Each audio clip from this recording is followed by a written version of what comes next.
Hi. England India second test match అయితే day 1 match ముగిసిపోయింది. ఈరోజు అయితే మెయిన్ వచ్చేసి జైస్వాల్ వచ్చేసి 179 రన్స్ తోటి అయితే హైయెస్ట్ స్కోరర్గా ఉన్నాడు. ఇతను చుట్టే మిగతా ప్లేయర్స్ అందరూ ఆడడం చూసాం మనమైతే. రోహిత్ శర్మ కావచ్చు, శుభ్మన్ గిల్ కావచ్చు, శ్రేయస్ అయ్యర్ కావచ్చు, రజత్ పటిదార్కి అయితే అవకాశం ఇచ్చారు. సర్ఫరాజ్ ఖాన్, రజత్ పటిదార్ అనుకుంటే ముందుగా అతన్నే సెలెక్ట్ చేశారు కాబట్టి రజత్ పటిదార్ని అయితే అవకాశం ఇచ్చారు ఈరోజు అయితే. ఇంకా అక్షర్ పటేల్, శేఖర్ భరత్ అయితే వీళ్ళందరూ పెద్ద స్కోర్లు ఎవరు చేయలేదు, 50 చేయలేదు. అందరూ మంచి స్టార్టప్ వచ్చింది కానీ అందరూ కూడా 17లు, 20లు, 30లు అయితే స్కోర్ వచ్చింది కానీ వాళ్ళైతే పెద్ద స్కోర్ అయితే ఎవరు కన్వర్ట్ చేయలేకపోయారు. ఒక బిగ్ పార్ట్నర్షిప్ వచ్చేసి మనకి ఎక్కువగా శ్రేయస్ అయ్యర్ అలానే జైస్వాల్ దగ్గర అయితే మంచి పార్ట్నర్షిప్ వచ్చింది, 90 పార్ట్నర్షిప్ అయితే. మళ్ళీ రోహిత్ శర్మ అలానే జైస్వాల్ మధ్యలో కూడా ఒక 40 పార్ట్నర్షిప్, అలానే శుభ్మన్ గిల్ జైస్వాల్ దగ్గర ఒక 40 పార్ట్నర్షిప్.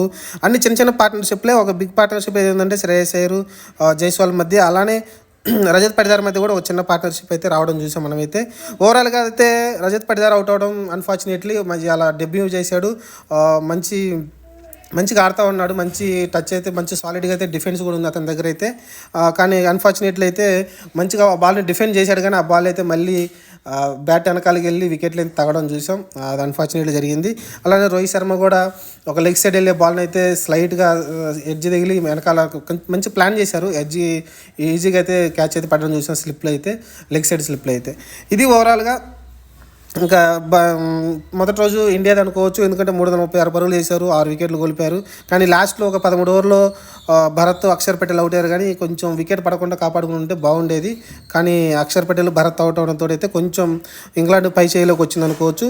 ఎందుకంటే నెక్స్ట్ బ్యాట్స్మెన్ ఎవరు లేరు. కుల్దీప్ యాదవ్, జస్ప్రీత్ బుమ్రా, ముఖేష్ ముగ్గురు కూడా మెయిన్ వాళ్ళదైతే బ్యాటింగ్ అయితే వాళ్ళ దగ్గర ఆశించేది ఏమి ఉండదు.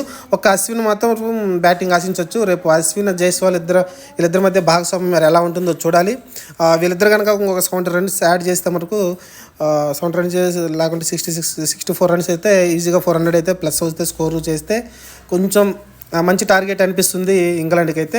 రేపు కనీసం టీ సెషన్ వరకు అయితే మనం ఆడగలగాలి. 2 సెషన్లు ఆడగలుగుతారంటే కష్టమే, ఎందుకంటే వికెట్లు ఏం లేవు కాబట్టి, ఇంకా 4 వికెట్లు ఉన్నాయి కాబట్టి కష్టమే. కనీసం వీళ్ళనంత స్కోర్ అయితే చేస్తే అదంతా బోనస్ కింద అవుతుంది. కనీసం అయితే 400 దాటితే కానీ మనమైతే మ్యాచ్లో ఉండే అవకాశం కనిపించట్లేదు. ఎందుకంటే రోజు కూడా బ్యాటింగ్ బాగానే ఉంటుంది. కొంచెం ఓపిక్గా నిలబడాలి. జైస్వాల్ ఎలా అయితే ఓపిక్గా ఉండి లూజ్ బాల్స్ని ఎలా షాట్లు కొట్టాడో అలానే మిగతా ప్లేయర్స్ కూడా అలానే ఆడితే మంచి స్కోర్ అయితే వచ్చే అవకాశం ఉంది. చూడాలి. 3వ రోజు నుంచి అయితే బాల్ తిరిగే అవకాశం కనిపిస్తుంది. ఈరోజు పెద్దగా టర్న్ అయితే కనబడలేదు మనకి. బాల్ ఈజీగా వస్తుంది. వాళ్ళు లైన్ అండ్ లైన్ తోటి అలానే మంచి ఫీల్డింగ్ సెట్ పెట్టుకుని అయితే మన వాళ్ళని అయితే కొంచెం ఇబ్బంది పెట్టే ప్రయత్నం చేశారు.